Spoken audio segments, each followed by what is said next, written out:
everybody know the NFB focus? Mm-hmm. Okay. You should explain The it. Federation of the Yeah. Blind. I'm not going to say it how you say it. I already know, and I agree. The Nazis. Okay. So here's the lowdown. Okay. Well, I do have an eye disease called retinitis pigmentosa, which is a degeneration of your vision from the outside in. So I lost my periphery, and okay. My original career was in journalism. I worked on newspapers. I worked in industrial communications, and I'm beeping when I turn my head, so let me correct that.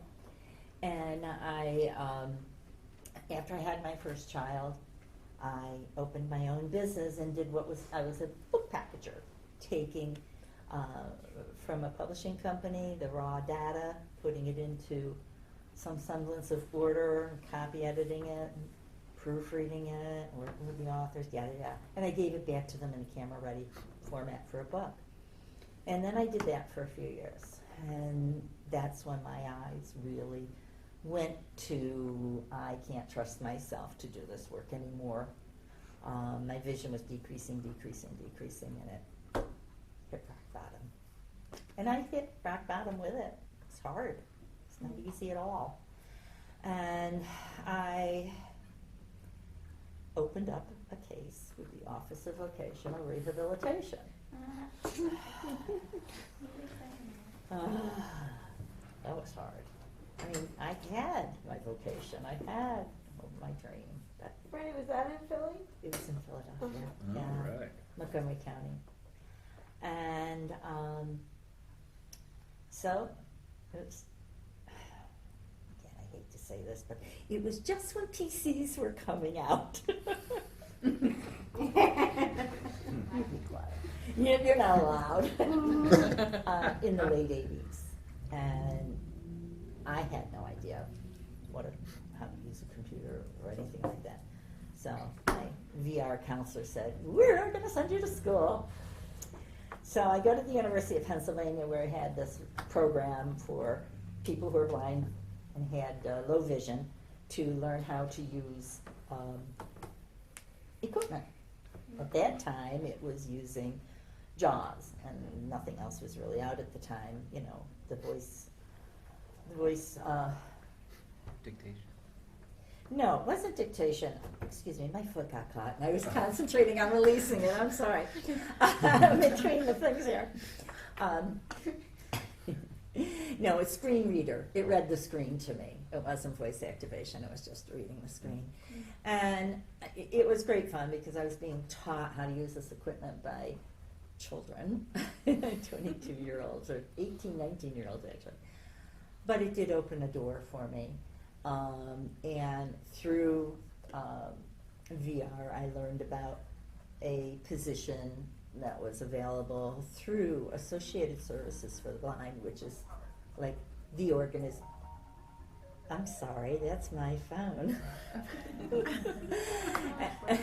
It's a lovely ringtone. Yeah, it's down there. Oh, I know who's Ethereal. calling me out here in you know, anyway. It's right there. It's very 80s too. So, you can get it. Yeah, Vicki, you can turn it off. You got it? Here, Oh, come here. I got it. I am very sorry. This is not the way to start a conversation. Let me turn it off.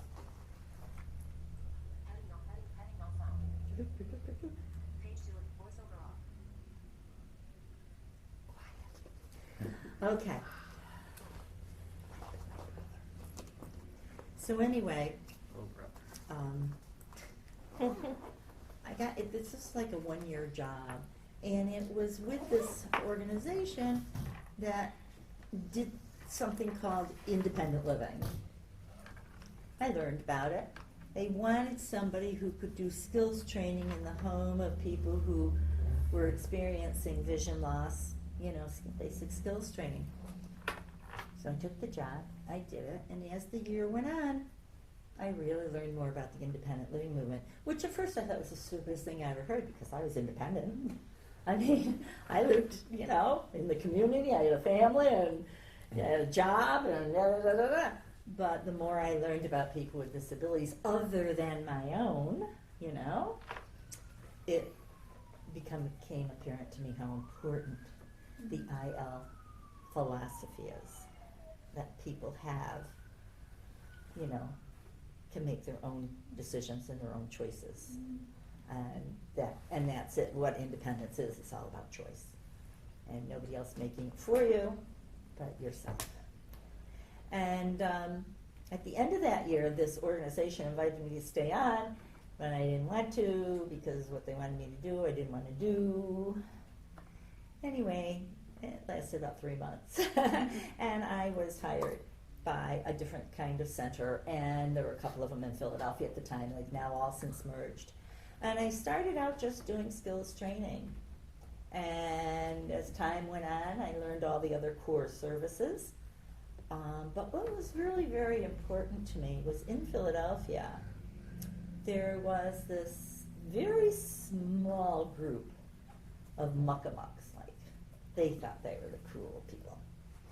They were a little snotty, you know. A lot of people didn't like them. Their noses were in the air.